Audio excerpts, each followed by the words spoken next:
Okay, boys, so we got some pretty interesting news here, and it's quite interesting to see the Chelsea reaction as well. So let's have a look, right? So hearing that Paul Winstanley is being eyed for Al Hilal for their sporting director's role, an approach could be made imminently, uncertain whether he should accept. When I saw this, I was like, okay, this is quite interesting. But to see everyone's response, I think definitely sums up our summer, right? I mean, look, Eunice, I wonder how much Al Hilal shirt is. I have to get one. Ma wishing him the best in the role. Look, it's time to go. But everyone wants him gone, right? And it's quite interesting to see. Do I think he's a great sporting director? In all honesty, no. But I don't think he's the worst ever. But we can have a look through some of the signings now, right? So he took charge November 2022, so we can sort of judge all the signings 2023 onwards, right? And he definitely had a say in them. Whether we've got quite a few roles in that position. So look, he wasn't in charge of every signing, but for sure he's had his say, and he's definitely agreed, given the green light for them as well, right? So Caicedo, yes, we can say that was a good signing. You can say the same with Lavia. To be honest, this was probably his signings. Lavia coming from the City Academy, it's a previous post he had as well, right? And obviously he was at Brighton. So you can definitely say these were his signings, like it was big money. Lavia can't stay fit, but as a player, he is really good, right? Nkunku, you have to say flopped, especially for 60 million. Cole Palmer was the absolute money signing. Whether he was in charge for that or one of the other directors, we're not too sure. But for sure, Cole Palmer, everyone knows that was the best signing we've made. The Sassy for 45, complete flop. We overpaid massively. Jackson for 37. I mean, we'll probably break even, maybe make a bit of profit. So you can't say it's a bad signing, but we brought him in as to be the main striker, and for me, that wasn't good squad building. Ugochukwu for 27. Like, it's big money, right? We won't go everyone because the video will be too long, but look, we can just see here, and like Angelo, 15, and then if we move up to 2024, look, Felix for me, really bad signing. Dewsbury Hall for Jorgensen, Kellyman for 20 million. That's money laundering right there. You can't tell me that's not. Wiley for 10 as well. And then I think the main reason is this summer, right? For a lot of Chelsea fans, myself included, we didn't strengthen this summer. Yes, we made some astute, smart signings. Estevao, João Pedro, these are good signings, but Gittins, Garnacho, you know, they don't immediately come in and strengthen the team. Could Gittins be good in 2, 3 years? Absolutely. But considering we got rid of Madueke, who currently is a better player, and we got a good fee for him, and we paid the exact same fee for Gittins, it just doesn't add up, right? And Garnacho's a gamble at 46 million euros as well. So I think most people are being quite reactionary with this transfer window. But if he does go, I'm certainly not gonna, wish him to stay. I don't think he's done a great job. Basically, like a 5 out of 10. Have we made some good signings? Yes, but we paid a lot of money over the odds for a lot of young people who don't come into the team and strengthen us straight away. And we have made some good, young signings like Satpayev, the Kazakhstan guy, right? I like that signing. You can tell we're going to make profit on him, even if he flops at Chelsea. Andre Santos was a good signing. Estevao was a good signing. Kendre Paez was a good signing. So we are like signing good youngsters, right? But there seems to be too much of a presence on that. And it's the same with Mamadou Sarr, Anselmino. I mean, we can put those funds together and go out and get a 25-year-old centre back, And I think that's what a lot of people in the Chelsea fan base want. Instead of going out and getting all these youngsters, yes, we can squad build and we can plan for the future. No one's saying not to do that, right? But it tends to be, a 90%, 10% split. 90% is just focused on youngsters, and the 10% is actually, squad building. What's the position we're weak in, and we'll get out someone who's already proven. And to be honest, we don't even really do that in itself. Everyone we're bringing in is under 25. We're not bringing in any experienced players. And you have to say, one of the best signings we made in recent years was Thiago Silva, and he was right at the end of his career, and he's still doing good now. That was one of the best signings we made. It just shows we can make smart signings out there.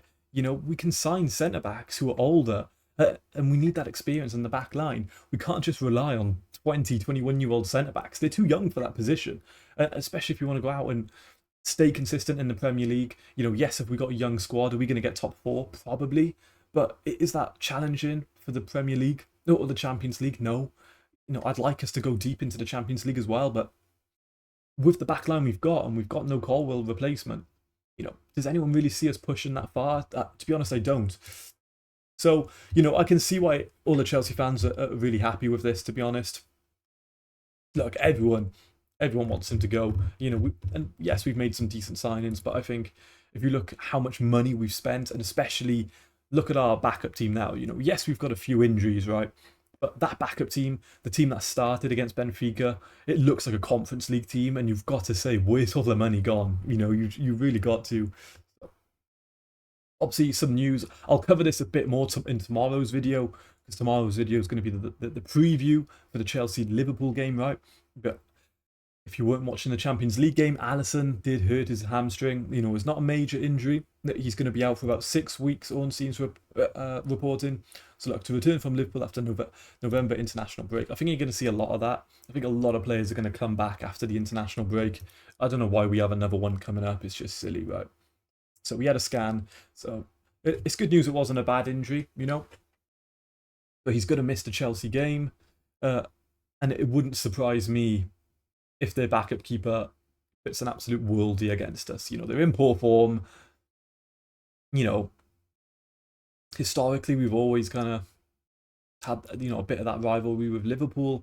The games have been sort of back and forth. It's not like Manchester United at Old Trafford. We can't win there, right? We can go to Liverpool. We can, and it is at home.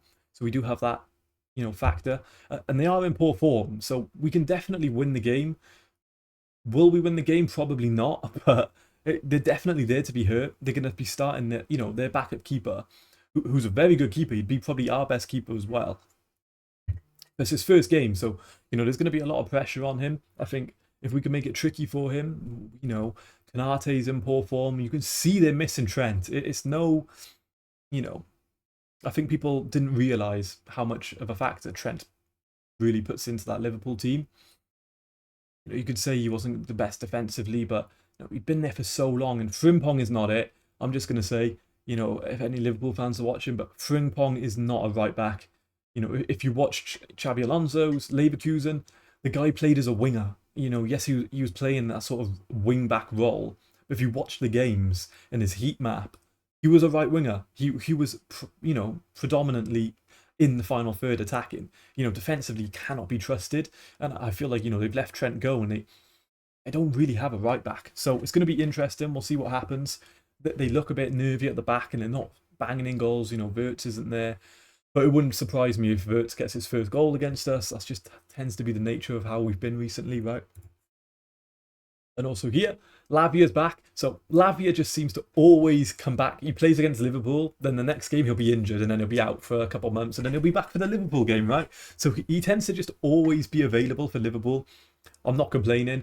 I'll pick my lineup in tomorrow's video. But if he's fit enough to train, I would like him to start, to be honest. I think we're going to need his press resistance. Liverpool are definitely going to try and have a high line on us. I think we can have Lavia and Caicedo as a pivot, to maybe play Enzo as a box crasher, a bit more forward, or we could even play as a three-man midfield, But for sure, I'd like to see Lavia and Caicedo starting. I think, we're going to need that tenacity in midfield. Some more updates as well, right? So Mark Gay has yet to play a minute since coming back. Appearing for Chelsea would mean he could not be loaned out again in January, because you cannot play for more than 2 clubs in a single campaign. That surely has to be a factor, even though it is not ideal for the player's development. But I saw this by Marv as well. He's definitely been recalled as a last resort / emergency solution because of this loan rule. Only explanation: we all know Maresca wants to use him, but has been told not to unless he has no other option. And I kind of agree with that. I think unless João Pedro gets injured and we really have no one to play up top, we got Tyreek George, sure, but he's not a striker, right? I do think, he isn't going to play a single minute, which is kind of crazy. We've recalled him and he's not going to play at all. He's going to be on the bench appearing like he could come on, but we've seen he can't even make a 5-minute cameo. I'm, and what most Chelsea fans are thinking, he's going to go to Strasbourg and Omega's going to come in January instead of coming in the summer. I think that's what most people are expecting. And you have to feel sorry for him. We've kind of messed him around. So, it's brutal. We need that striker presence, even if it's only for 10 minutes. It's better than nothing. But this seems like the most, reasonable idea. Why else hasn't he started otherwise? And then lastly as well, so United's chief scout, Chelsea have made up their minds. They do not see him as part of their long-term plans. So if they can get rid of him for decent money, they will do. Even if he doesn't trigger the obligation to buy, I'm sure they'll hold talks about a deal outside of that. Yeah, and that's what I was sort of saying on deadline day. And when we were going to recall him, I think it was all just a big play. We're trying to strengthen our negotiating position. It was quite clear Jackson wasn't going to come back. We wanted to sort of pressure a more favourable deal. We got a bit more money from it, but certainly the obligation isn't going to be hit. He can't play all those games, but his career at Chelsea is done. Whether Bayern do go out and get him, and they might spend say 30-40 million, I think we'll want to make a profit on Jackson. But if not, there's other clubs there as well. I don't think we'll let him go on loan again, so he'll definitely be out of the door, right? So that's all the news for today, boys. Lavia's back. Alisson's going to miss the Liverpool game, and obviously Kanate, he's in poor form. Wirtz is in poor form. We can definitely hurt Liverpool. I'll cover it in more in tomorrow's video, just leading up, because we play them on Saturday, right? And today's Thursday. But this is the interesting one. Let me know what you think in the comments. Should we be happy when Winstanley's leaving, or does he actually have an eye for talent? Let me know what you think. Personally, I'm okay with him leaving. I think there's better directors out there that we can go and get.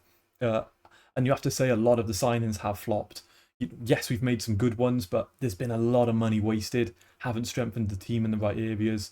And ultimately, you've got to look at the sporting directors on that. So I'm backing Maresca on this anyway.